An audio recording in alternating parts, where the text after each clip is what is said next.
Boa noite. Ah,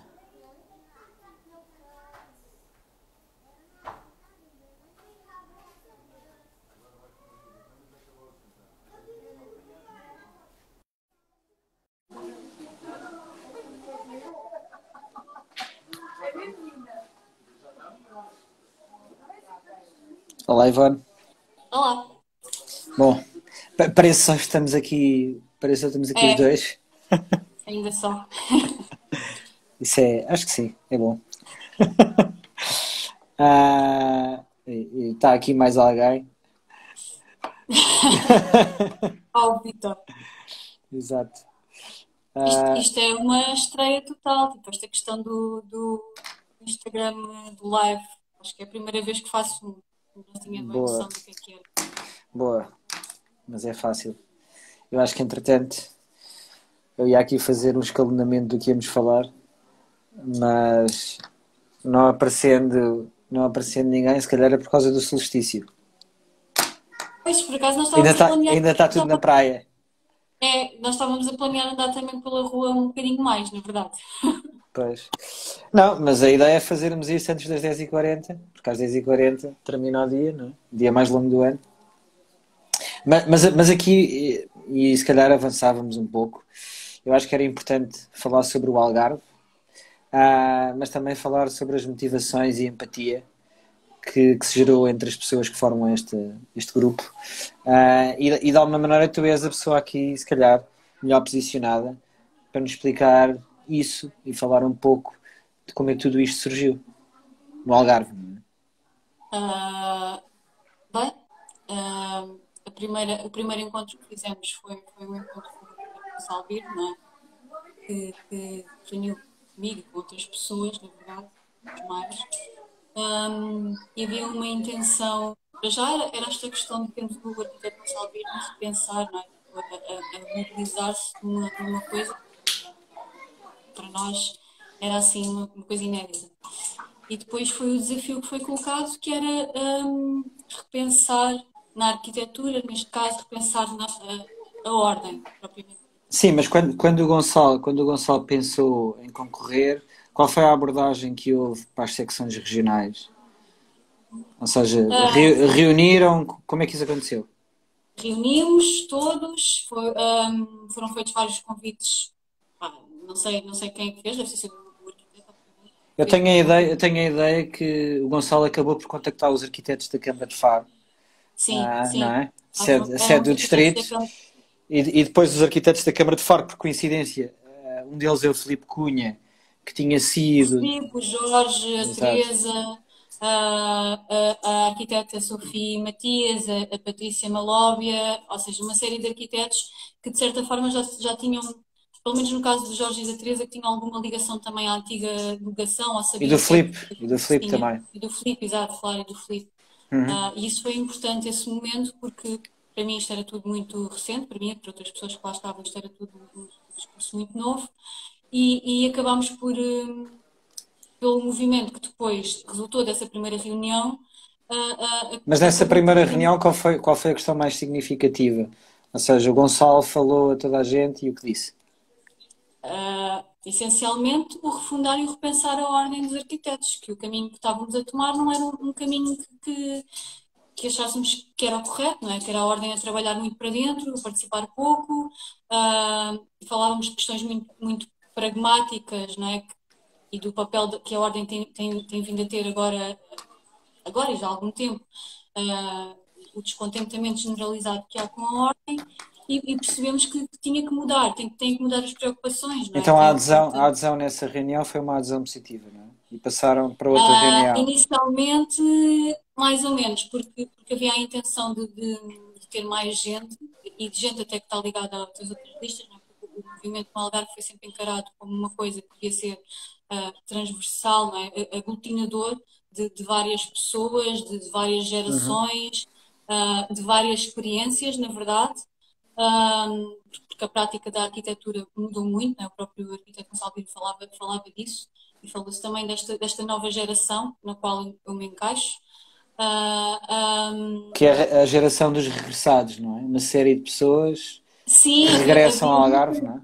que regressou ao Algarve, sim, que teve que sair pelas circunstâncias da crise, não é, no caso, e que agora estavam a regressar ao Algarve porque há mais oportunidade e também começa a haver mais abertura. Pelo menos aqui no Sotavento passou a haver uma abertura diferente Mas, ao mas, exercício da arquitetura. mas regressam ao Algarve numa expectativa que já não é aquela expectativa de formar um ateliê e abrir porta e ir à procura de projetos, mas provavelmente criar um imaginário qualquer de vida ou um determinado Sim, cotidiano. sim, sim, Não há sim. som. Não há som, diz a Carla Lima Vieira. Ah, bem, Não sei. Eu da minha espera aí, parte há vou som. aumentar. E Ah, agora, diz Carla? ela. Ok. Ela diz que Ok. sim. Ok. Sim, o exercício da arquitetura não é meramente encarado como um ateliê à espera que o cliente venha ter contigo, mas é na perspectiva de tu criares uma estrutura que extravasa um bocado a arquitetura, porque a arquitetura também não é só isso, é a tua vida, na prática. Passas tanto tempo dentro do ateliê que acabas por ter que ter mais coisas. E eu acho que o desafio, ou pelo menos as pessoas com quem temos vindo a falar aqui, ou de quem me rodeio, têm essa intenção de não ser só um ateliê de arquitetura, mas ser qualquer coisa mais. O exercício da profissão é isso obriga também. E essas pessoas reúnem assim uma série de coincidências em comum. Há uma grande incidência de pessoas que tiraram o curso em Évora, por exemplo, Sim, não é? ah, E que é uma, desenvolvem uma relação particular com o território. tem uma formação muito particular, sim, na verdade. Ah, sei lá, por exemplo, quer dizer, não é só Évora também, tu tens imensa gente da Faculdade de Lisboa, não é? Algumas pessoas também que foram chegando do ISMAT, mas sim, a formação deles é um bocadinho particular, sendo que estão numa cidade mais pequenina, num território mais pequenino, e têm uma especificidade dos territórios da arquitetura. E essa é uma proximidade muito grande entre o Algarve e o Alentejo, que de alguma maneira reúne uma série de interesses em comum. Na reunião que nós fizemos a semana passada com o Miguel Ferreira, em Vila do Bispo, uma das pessoas na discussão, que é o Joaquim Lourenço, que é o presidente da Associação dos Campistas ou dos Parques de Campismo, que é o proprietário do Parque Campismo da Salema, que segundo ele é o parque campismo mais antigo em Portugal, desde 1973. Ele dizia que o Algarve e o Alentejo deviam ser uma região. Sim, porque isso também tem a ver com aquilo que nós temos vindo a discutir ao longo do tempo, não é? Que é o litoral e o interior. O interior aproxima-se muito mais do Alentejo do que propriamente do Algarve litoral. Voltamos àquela história dos nossos avós, ou pelo menos da minha avó. Eu vivia no meio do nada e a minha avó não era algarvia, era Claro. um território estranho. E o Joaquim, Mas tem a ver com isso. e o Joaquim Lourenço, como é de Odmira e está na Salema, falava desta questão particular, não é? Como alguém também falou há pouco tempo da barragem de Santa Clara Saboia, e como Santa Clara Saboia é este sítio onde as pessoas de um lado e do outro se encontram à pesca, não é? Sim. Então, de alguma maneira, há uma afinidade aí. E tu sentiste nas pessoas que reuniste, ou com quem reuniste nessas diferentes reuniões, que havia esta identidade muito particular com o território? Quais eram as questões que os uniam nas Eu acho, eu discussões? acho que foi, eu acho que foi uma coisa que se foi construindo, esta questão do território, porque nós temos vindo a falar disto, não é? Que o exercício da arquitetura está muito focado sobre o desenvolvimento de um projeto propriamente dito, e havia esta questão do território que poucos refletimos sobre isto.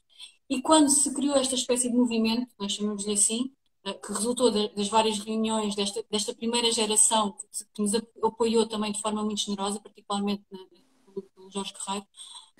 O Jorge Um, Guerreiro e a Isabel Valverde, com quem vamos falar agora. Exatamente.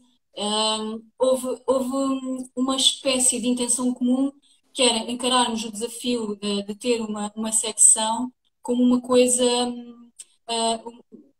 boa para a valorização da arquitetura e do papel do arquiteto. E, portanto, esta questão territorial passou a fazer parte das nossas preocupações também. Foi uma coisa que foi construída em conjunto, bem como o programa na prática, não é? Um, E tu sentes que essa ideia de valorizar a arquitetura de alguma maneira, que claro, foca-se, ou tem-se focado muito durante esta campanha na ideia de regular o papel de um e dos outros, de uniformizar a abordagem de um e do outro. Tu sentes que há aqui temas que provavelmente eram muito desejados e acabaram por não ser discutidos, como esta ideia de modernização, por exemplo? Porque a modernização não pode ser só encarada como a modernização na qual nós acabamos por nos focar, que é, fala-se muito dos planos, dos instrumentos territoriais. E a modernização na arquitetura e no arquiteto não pode ser só encarada assim, numa mera modernização legislativa, por assim dizer. Tem que haver qualquer coisa mais. Ah, E essa coisa mais que falas é a união entre pessoas, é a forma de trabalhar. Também, é a forma como tu encaras a profissão, não é? Porque tu és não és só uma ferramenta de trabalho e tem a ver com aquela transversalidade que se fala do arquiteto com a tua vida. A modernização passa por aí. Passa por tu transpor o teu território, não é? Não ser só trabalhares para o Algarve, é poderes viver cá, mas trabalhar para outros territórios. Passa por estabelecer as relações, como tu sabes, que nós temos falado também com a Andaluzia, com as Canárias, com Madeira, com o Alentejo. Passa por ver o território como uma coisa de futuro e não uma coisa de resolução do presente, por assim dizer. ou seja, pensar mais naquilo que o território nos dá do que a discussão do ordenamento do território e da uniformização, que é importante, claro, Que é importante e que já está a decorrer atualmente, não é? Como mas há uma certa resiliência numa geração nova, ou até numa forma nova, eu diria, de praticar e de exercer, que é muito inspiradora no Algarve, porque no Algarve essa ideia de translocalidade sempre foi uma característica muito comum à arquitetura que se faz no Algarve, aos arquitetos que praticam no Algarve. Portanto, esta ideia de um arquiteto que está no Porto, ou em Lisboa, ou em Évora, ou em Bragança, a fazer um projeto que vai desde um hospital, um aeroporto, ou uma remodelação de um apartamento no Algarve, não é? Ao próprio arquiteto do Algarve que vive no Cachopo e está a fazer um projeto em Lagos, não é? Portanto, há muito essa dinâmica translocal, de alguma maneira, que não existe de uma forma tão óbvia em centros urbanos como Lisboa e Porto, não é? Sim, sim, sim. E tu sentes que isso é um sinal de liberdade? Ou seja, as pessoas que voltam ao Algarve procuram esta liberdade? Sim, sem dúvida. Procuram essa liberdade, a qualidade de vida, o ser todo, não ser só uma parte, não ser só arquiteto, mas, ou seja, não ser só o fazedor de projetos, como se costuma dizer, que até atualmente é um bocado questionável. Então, se calhar, isto é um bom tema para passarmos à Isabel Valverde e já voltamos. Está bem? Está Vou bem, passar à Isabel, então. Até já. até já. Vamos agora ouvir aqui a Isabel Valverde. A Isabel, a Isabel é suplente dos candidatos a delegado pelo Algarve. A Isabel, para além disso, é alguém que reúne umas condições muito particulares no Algarve. É investigadora. Estás ao contrário, Isabel. Estás completamente rodada. Agora, A Isabel, está perfeito. A Isabel, desculpa. a Isabel trabalhou em tudo o que é possível trabalhar, de alguma maneira, e trabalha, não é? E isso acho que é uma perspectiva muito interessante daquilo que é perceber o que é a prática da arquitetura no Algarve. Um dos temas que nós discutíamos e estávamos aqui a falar das reuniões que se fizeram era muito esta ideia. Há quase 1000 arquitetos no Algarve e é muito difícil perceber quem são estes 1000 arquitetos, onde vivem, o que fazem, que problemas têm. E de alguma maneira, melhor que ninguém, uma pessoa como tu, que trabalha numa Câmara Municipal, que já trabalhou numa outra Câmara Municipal num gabinete de reabilitação, que dá aulas há já bastante tempo na única Universidade de Arquitetura do Algarve. Tu provavelmente és a melhor pessoa para fazer este diagnóstico, quer do arquiteto, quer da arquitetura. E eu perguntava-te aqui um pouco sobre o estado da arte. Olá, olha, boa noite a todos. Eu só consegui ver uma parte do que a Ivone disse. E de certa forma, sim, a idade permite-me ter já passado por muitos sítios, mas também vejo um bocado a arquitetura como forma de vida e como forma. Portanto, um arquiteto, no fundo, o que nós defendemos para a arquitetura acaba por por sermos nós próprios. A nossa forma de nos pôr na vida coloca-nos a votar em determinados partidos, coloca-nos a ter determinadas atitudes perante a sociedade. Portanto, a arquitetura tem esta abrangência, não nos conseguimos descolar da nossa profissão porque é um todo. E sim, já passei por tudo, isto convém dizer, já passei por tudo porque fiz uma opção, que é o que eu gosto do grupo que está a apoiar a lista do Gonçalo Birne. De certa forma, identifico-me bastante, apesar de nós termos uma grande diferença de idades, o que acontece é que eu estou na arquitetura e já passei por estes sítios todos porque eu não segui o caminho mais confortável da arquitetura. Eu fui sempre escolhendo o que queria fazer e mesmo quando passei a estar no Estado, também fiz as minhas opções, também lutei pelo que acreditei dentro do Estado. A liberdade que a Ivone falava, não é? Exatamente.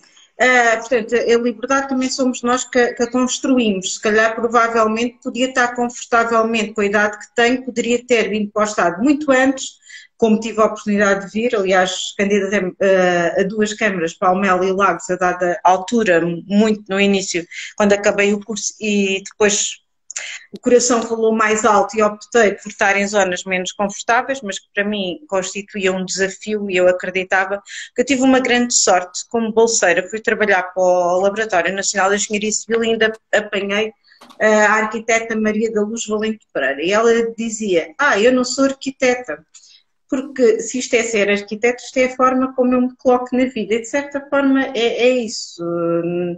E tu sentes que o Algarve é muito promissor, ou de alguma maneira alimenta essa ideia, ou seja, é um argumento diferente do argumento de viver numa grande cidade, ou seja, há coisas que o Algarve que te dá, que essa liberdade é muito querida, não é?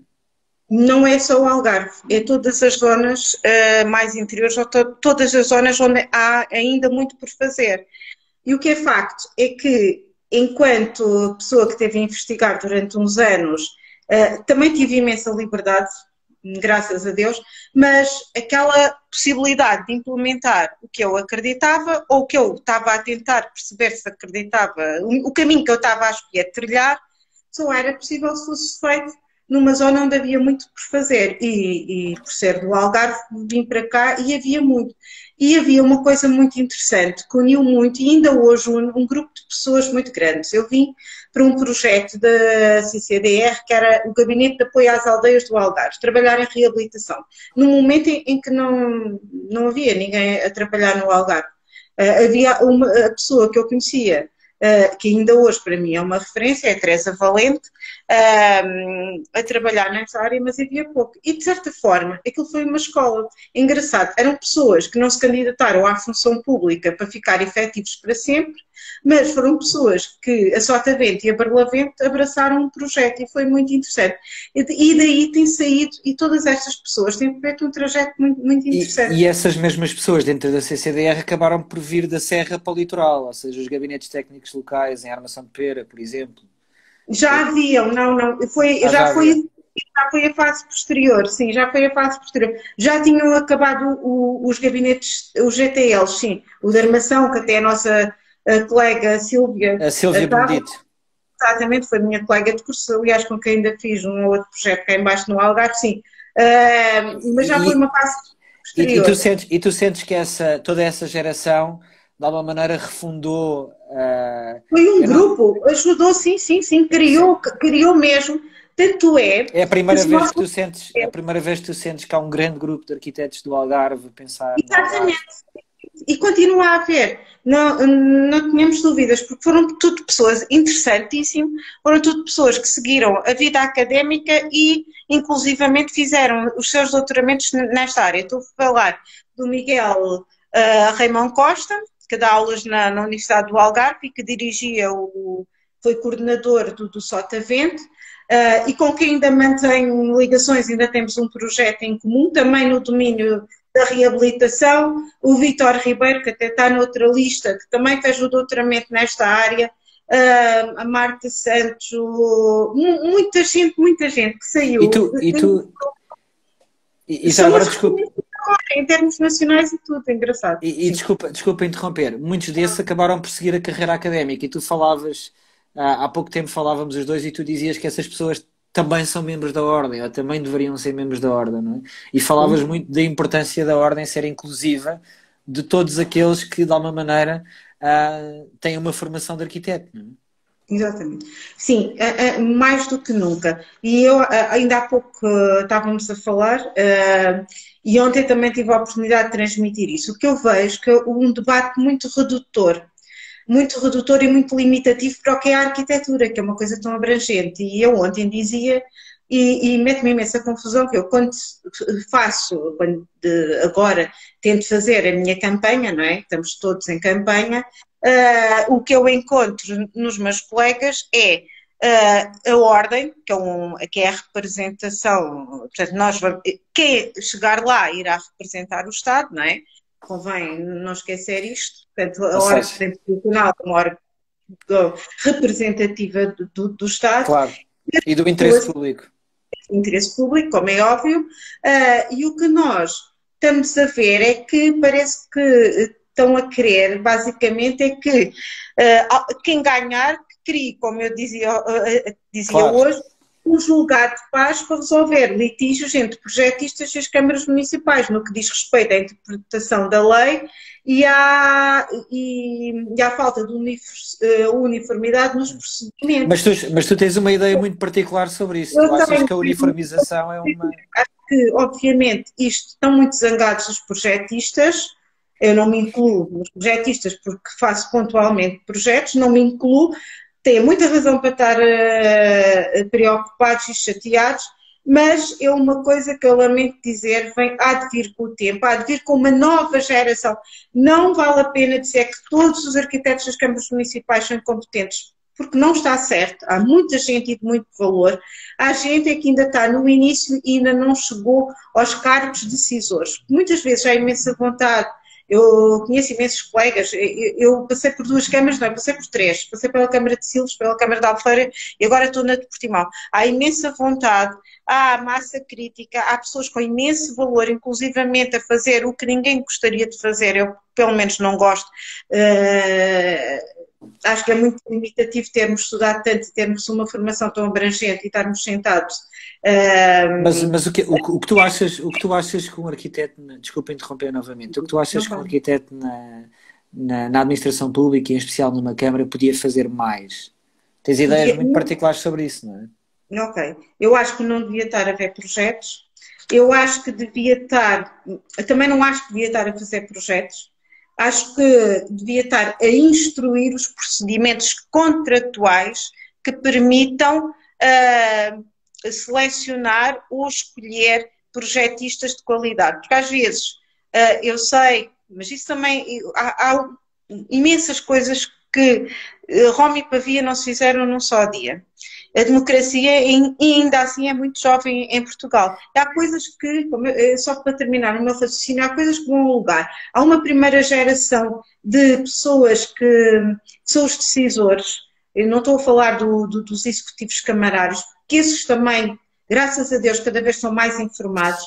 Também, mas todos os diretores, chefes, todas as pessoas que são os decisores dentro das autarquias, também eles estão a dar aos poucos e poucos lugar aos novos. E estas pessoas novas são pessoas com outra formação e com outra sensibilidade.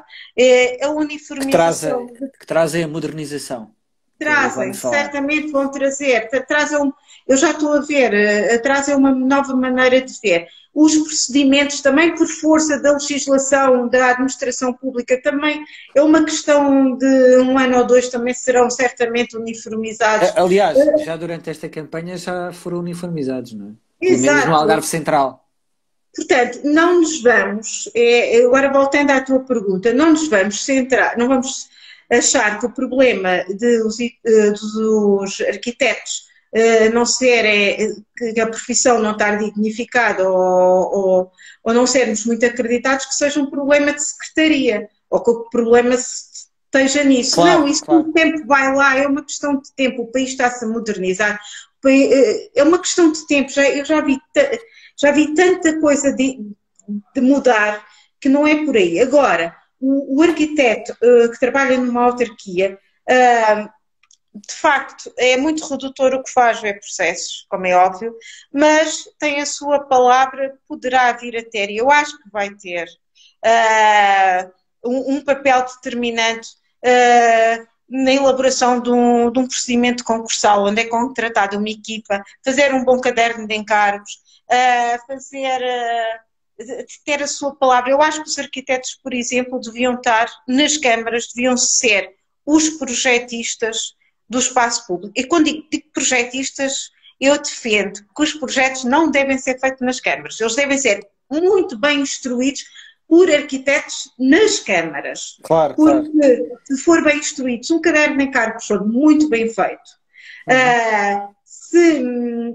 tudo isso vai fazer diferença na escolha da equipa. Claro, claro. Porque a equipa, por exemplo, vai ter que responder ao que vai ser pedido.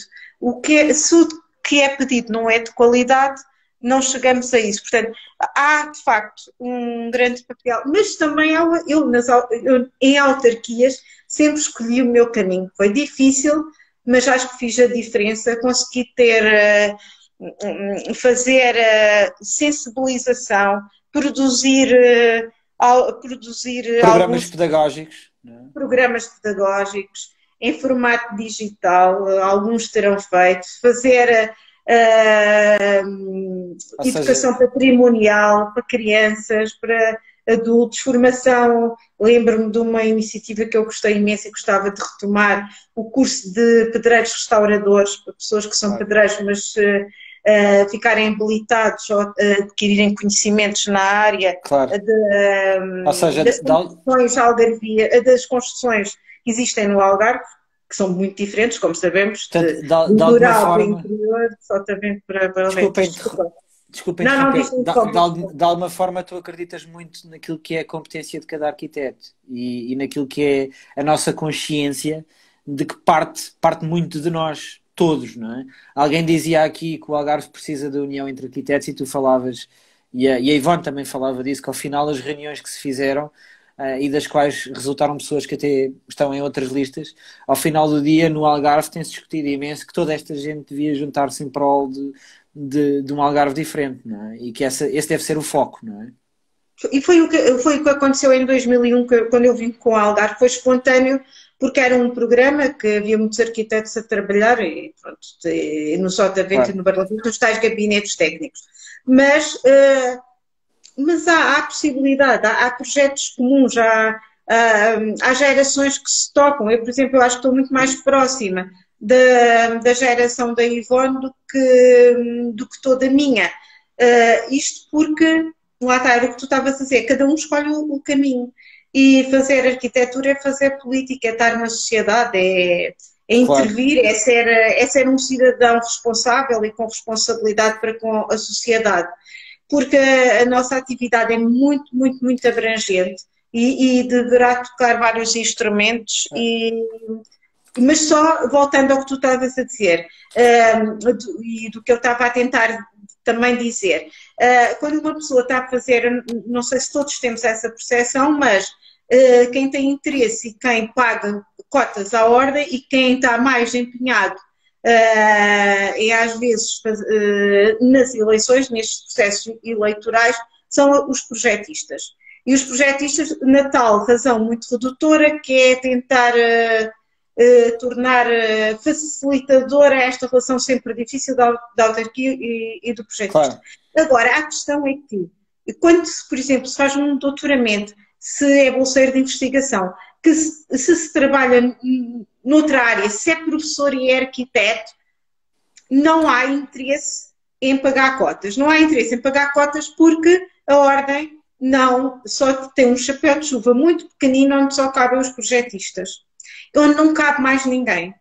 Portanto, já é difícil e às vezes a ordem não faz nada por nós, dar-nos aquelas certidões que nos permite estar no mercado de trabalho a assinar projetos. Então, para que uma pessoa como eu claro. Tenho, ainda estava-te a dizer, eu tenho um número muito, claro. Portanto, tu acreditas... 8.000, porque nunca claro. Quis pagar cotas. Não... E tu acreditas, desculpa interromper, e tu acreditas que isto num território tão pequeno como o Algarve, e de alguma maneira acaba por ser mais relevante porque a diversidade da prática acaba por criar essas assimetrias entre aqueles que sentem uma necessidade de pertencer à ordem e aqueles que não sentem, não é? Eu ia-te só pedir uma coisa, temos que passar ao Ok, próximo. e depois eu só queria dizer uma coisa ainda a propósito, deixa-me só interromper. É assim, são muitos, é que não são poucos, são muitas pessoas as que estão nesta situação e são pessoas que estão a fazer trabalhos muito bons, são pessoas que têm relações internacionais interessantíssimas,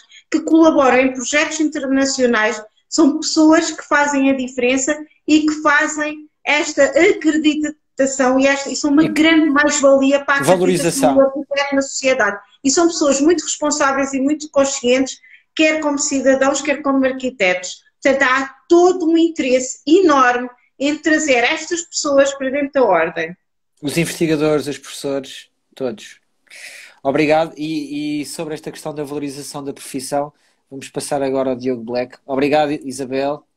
Obrigada a todos. Desculpa as constantes interrupções. Não. Falamos em breve. Beijo. Obrigada. Vamos agora aqui falar com o Diogo. O Diogo está fora de Portugal. E a Isabel falava-nos muito destas pessoas e uma das questões, apesar... Olá, Diogo. Olá, boa noite Ricardo. Boa noite a todos. Estávamos a falar com a Isabel da valorização destas pessoas que não precisam das certidões para entregar projetos na Câmara e, portanto, a Isabel falava muito dos investigadores, dos professores e da importância destas pessoas na valorização da arquitetura e do próprio arquiteto, e depois também há toda uma série de outras pessoas que a Isabel não falou, que são os arquitetos portugueses que estão fora de Portugal e que são fundamentais nesta valorização profissional do arquiteto, não é? E de alguma maneira tu tens essa experiência já de algum tempo e temos discutido imenso sobre isso. Aliás, é uma questão comum não só a ti, mas tantos outros com quem eu falei durante esta campanha, vamos assim dizer, sobre as motivações de quem está fora e como vê a ordem. E eu começava, se calhar, por te perguntar aqui, para falares um pouco, de que forma é que tu vês a ordem em Portugal e de que forma é que, de alguma maneira, a tua experiência fora podia contribuir para uma melhor ordem em Portugal.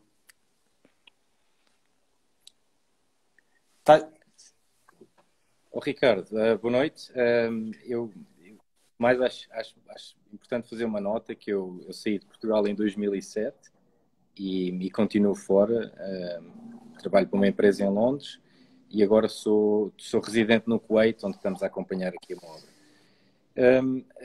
A parte da valorização do arquiteto, e eu aqui faço inevitavelmente uma comparação com outra ordem que eu também estou inscrito, que é a RIBA.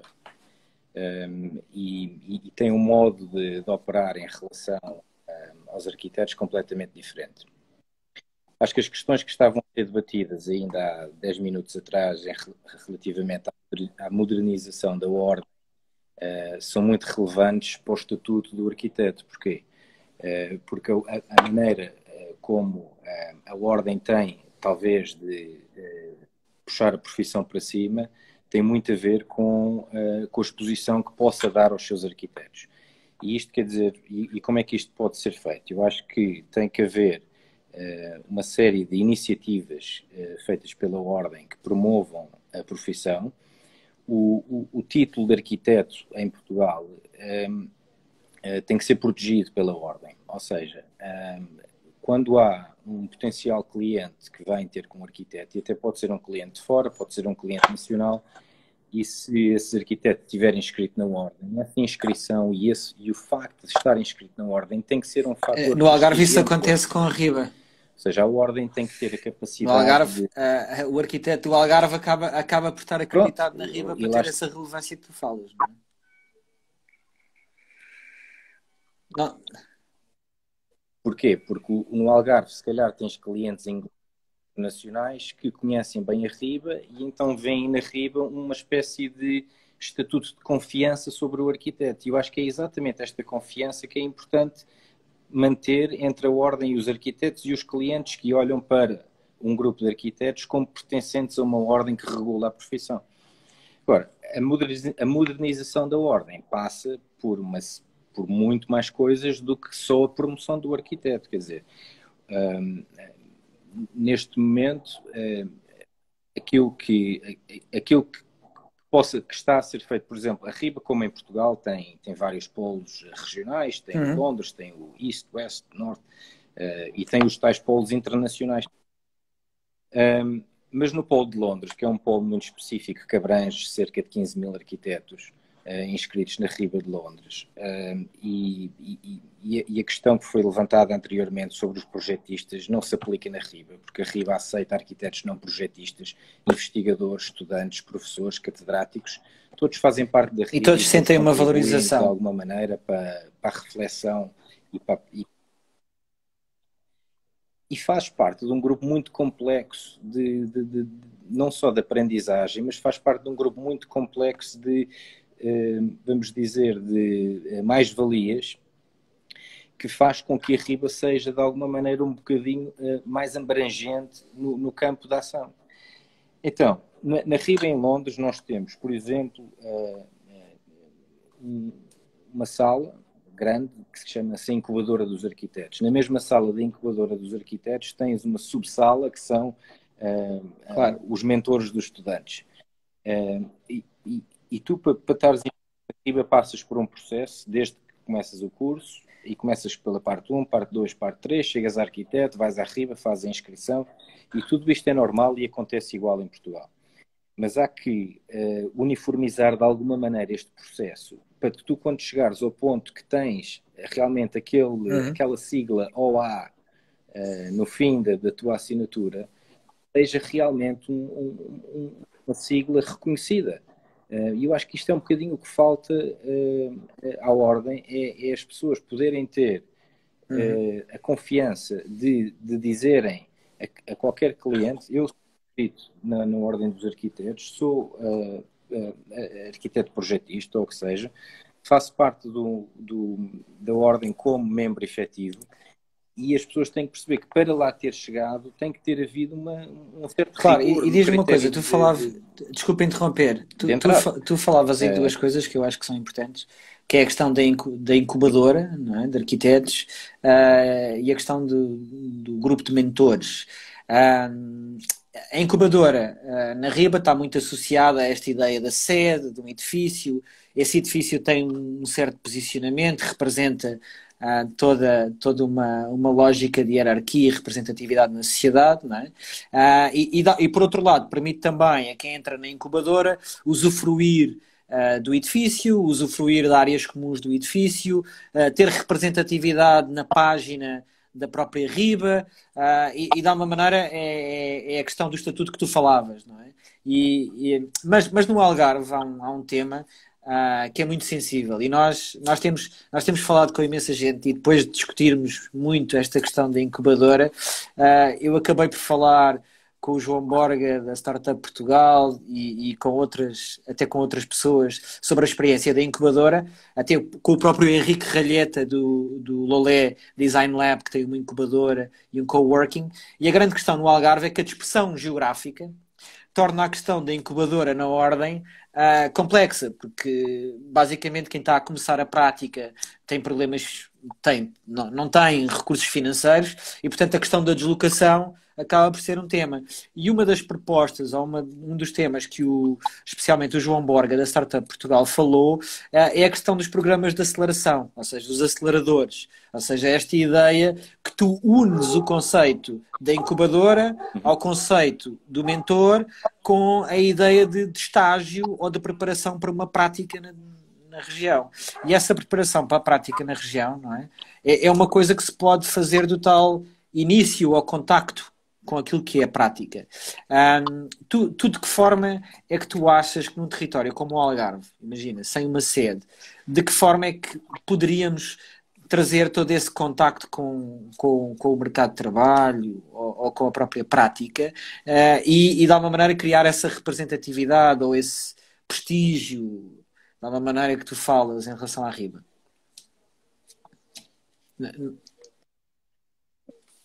Ricardo, eu acho que uma das vantagens poderá trazer a regionalização da ordem ou a descentralidade em relação aos polos de Lisboa e Porto, ao centro, ou região sul e norte, é exatamente tu teres uma captação no Algarve de um número mais reduzido de arquitetos.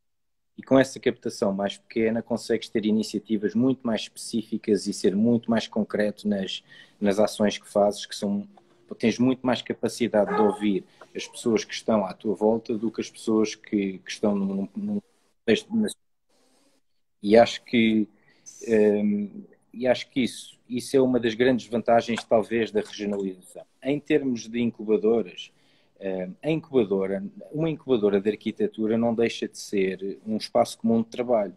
E é um espaço comum em que as pessoas, os arquitetos recém-licenciados que estarão a começar a sua carreira, possam ter um espaço à sua disponibilidade que seja específico para a prática da arquitetura, mas que tenham ao seu lado uma ordem, mas a ordem aí tem que dar um apoio diferente daquilo que dá hoje em dia. Porquê? Porque a modernização da ordem, na minha perspectiva, não é uma incubadora. A modernização da ordem, na minha perspectiva, tem a ver com uma série de informação, de processos de aprendizagem, de ensinamentos, de acompanhamento, que tem que ser feito junto destas tais pessoas que estão a começar. E as que não estão a começar, as que já estão estabilizadas, que já têm o seu próprio escritório, mas também precisam de projetos. Todos os arquitetos precisam de ganhar projetos. E diz-me uma coisa, batalha, não é? E diz-me uma coisa, nós falávamos imenso, uma das pessoas com quem nós falamos durante este processo todo foi o João Moreira Rato, um economista que falava muito da importância das áreas metropolitanas e de que forma é que o Algarve, nesta ideia de uma área metropolitana de turismo, com muitas coisas em comum até com a Madeira, poderia potenciar esta ideia de massa crítica. Uma das grandes questões de tudo aquilo que se passa em Portugal fora dos grandes centros é exatamente essa, é as pessoas se encontrarem. E, portanto, a incubadora é uma possibilidade para diferentes jovens arquitetos se encontrarem e até a partir daí poderem criar novas ideias de colaboração e novas ideias de equipas de projeto. E um dos temas, eu às vezes não te ouço, um dos temas do Algarve acaba por ser muito esse, e penso que não é só do Algarve, que é a ideia do arquiteto sozinho. Não é? E tu, sendo alguém que trabalha numa corporação de arquitetos maior, não é?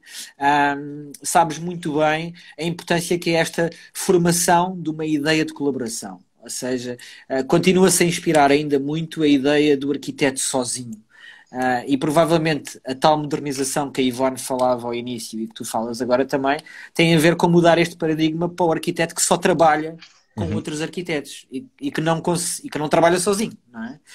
E provavelmente a incubadora tem aí um papel, não é? De que forma é que tu vês isso numa prática, vamos assim dizer, contemporânea da arquitetura? Sim. Ricardo, é assim, se há uma profissão que é a profissão da colaboração, é a arquitetura. Nós somos realmente, talvez o arquiteto tenha uma função muito aglutinadora na reunião das especialidades e nas reuniões que se fazem para juntar as diferentes capacidades que um projeto precisa.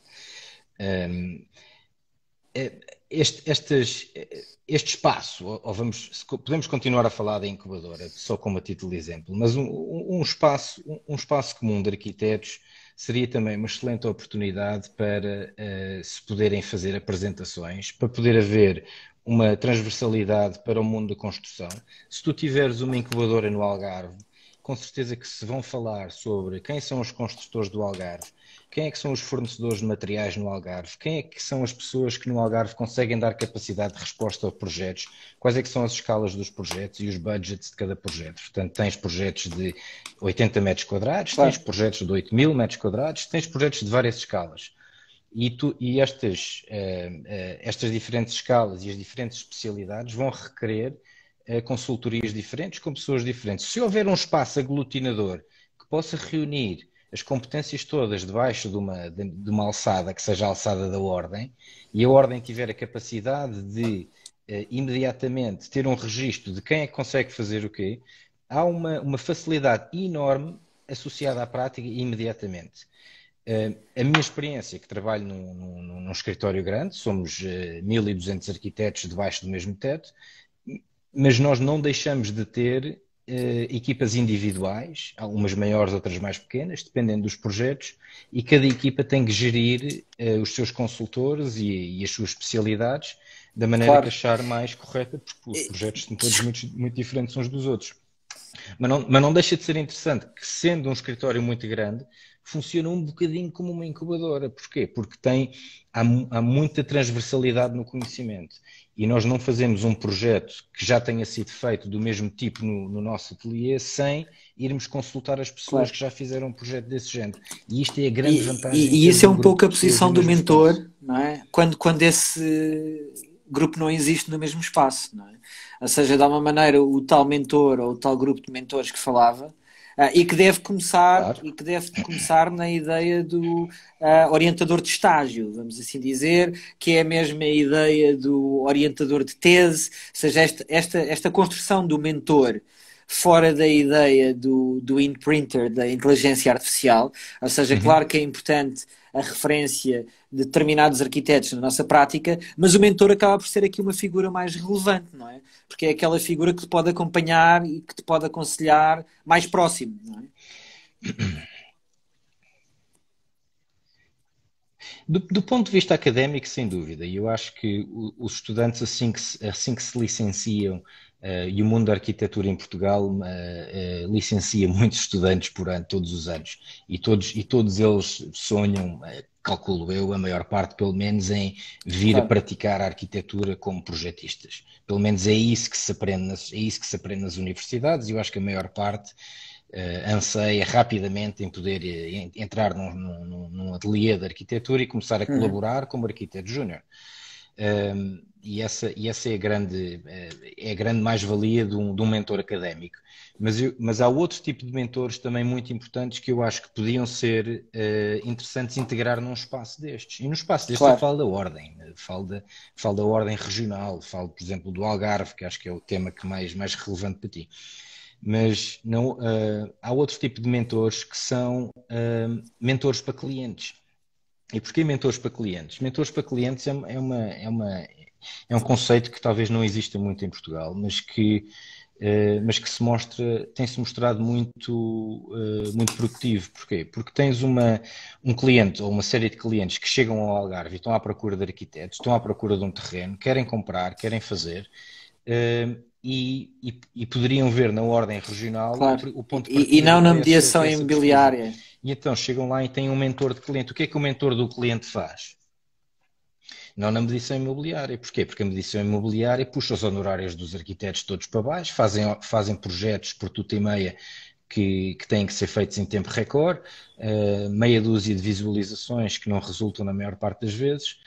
Aquilo que isto poderia trazer de bom era que estes mentores acabam por escrever um briefing para um cliente, portanto, e dizem, olha, o seu briefing é este, você tem estas capacidades, no Algarve temos estas possibilidades de construção, a construção típica no Algarve é feita desta maneira, temos arquitetos no Algarve locais dispostos a colaborar no seu projeto e não faz sentido, se calhar, ir buscar um Claro. arquiteto ao Minho para fazer um projeto no Algarve, não é? Aliás, o arquiteto do Minho provavelmente iria ter grandes dificuldades em deslocar-se ao Algarve para acompanhar uma obra. Eu acho que Claro. esta parte da Isso. regionalização é Isso. interessante do Isso. ponto de vista de trazer Entretanto, estamos trabalho aqui a a quem esticar-nos trabalha imenso, lá. temos que acabar. Há aqui só uma pergunta que eu acho que é uma pergunta relevante para tu responderes em 30 segundos, que é como conciliar tais estruturas com lógicas de concorrência, não é? Entre arquitetos no mercado. Não, há aqui uma questão Não que estou a tem a ver perceber. como podes tu conciliar, como podes tu Estou a ouvir mal, conciliar desculpa. estruturas como a incubadora numa lógica de concorrência, ou seja, isto era um tema que eu também discuti muito com o João Uhum. Borga, que é de que forma é que tu podes privilegiar uns em relação aos outros. E esse é um tema, por exemplo, na incubadora da Riba, e isso tem muito a ver com o sistema de meritocracia, não é? Sim, Claro, mas não podes, exato. não podes privilegiar. Não podes privilegiar. A ordem tem que ter um papel muito neutro neste espaço, porque quer dizer, não pode haver favores, nem é nada do género. E estou a falar de um ambiente de trabalho completamente diferente.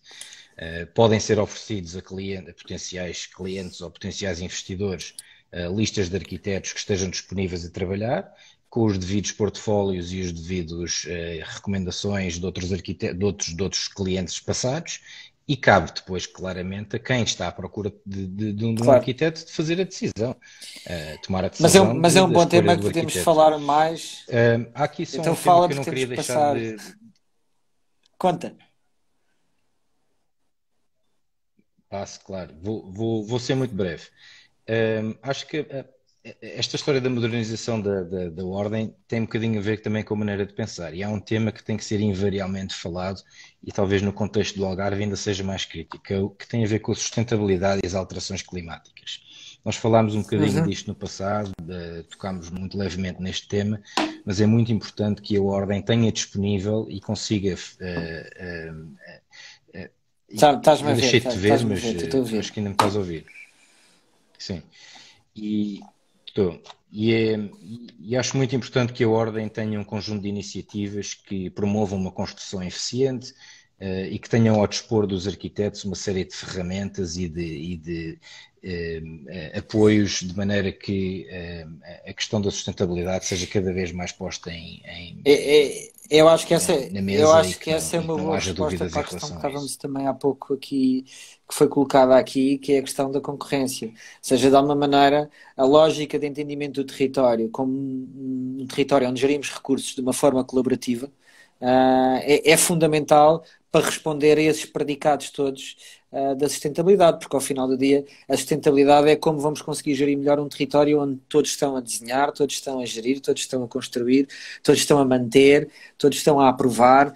Portanto, se nós conseguirmos ter todos os arquitetos do Algarve envolvidos numa mesma ideia e numa mesma consciência, não é a única forma de chegar lá. Ou seja, sem conseguires fazer isto, é muito difícil conseguirmos chegar a essa visão holística de um sítio que responde de uma forma sustentável a todos esses desafios, não é?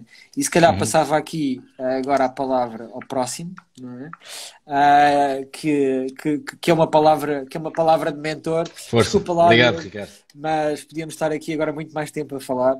Obrigado pelo contributo e foi muito bom as conversas que tivemos durante este tempo todo. Obrigado. Claro, obrigado eu pelo convite. Vamos agora aqui chamar o Sasha. Agora vamos mudar para inglês. Eu peço desculpa por isto, mas o Sasha Randic é alguém que foi presidente da Associação primeiro e da Ordem dos Arquitetos da Croácia. É alguém que o fez numa altura muito especial, ou seja, a Croácia tinha acabado de sair da desintegração da Jugoslávia e portanto estavam a mudar. Hello, Sasha, how are you? Hi. Thank you. Sorry for the time. No, it's fine. But I managed to stay awake. Good. Especially with the Portuguese talk that you may not understand. I'm really sorry, but I thought it was important to have some sort of context before you come in as a mentor for us, in a way. We were right before you coming in. We were talking about how to modernize the chamber or the association of architects, and on the other hand, how somehow we can have some sort of mentorship in people like you. And I think this is a little bit what what we search in this small talk is that you can share your experience with us. I know that when you went to the Association of Architects in Croatia, you were at a very particular time. And at that very particular time, there were eventually two main directions that were very important for you in Croatia. One was this idea of how to communicate architecture with the people in general at the new time in the country, at the new era. And the other was this notion of how can you develop a relation with the public sector and how the public sector can engage with architects that then were becoming private individuals and not anymore state corporations. So I think it would be good to hear a little bit if you could tell us a bit about that. Yeah, well, paradoxically, what happened? I was head of the association and also involved in the chamber. We had an organization in type of chamber-like structure till 1945, and then there was a hiatus between 1945 and 1999, and but in the meantime, this vacuum was filled with associations of architects that were fulfilling mainly cultural role in the society, because the professional part was handled through companies that had the licenses. So it was mainly, I mean, I would say it was a twofold. One was the practical professional aspect of doing architecture, meaning that we try to organize ourselves in a way that would be harmonious to the rest of the Europe. And the other one was still a very, very precise cultural position that the association and architects had. And well, the 90s and the 2000s were still a very dynamic period in Croatia of society building and you know, reshuffling and everything that comes in transition. And what is paradoxical is that in a situation where you have weak state, the public expectation is shifted to professionals. So there was a lot of expectation from architects, and that was giving us a leverage in public debate, regardless how weak architectural associations are. We still had this position in media and in public. People trust the opinion of an architect about something happening in their city. Yes, and that was surprising actually, because we don't really have this power. And I read somewhere that architects are the most how do you say it, misrepresented profession, in the sense that everybody thinks we lead a glamorous life and we are you know, high earners, and the reality is, of course, we all know, quite different. But regardless, we had this peculiar position that helped us also, you know, shape our professional position. So I would say that we had this twofold role of both association and chamber, because we were working harmoniously.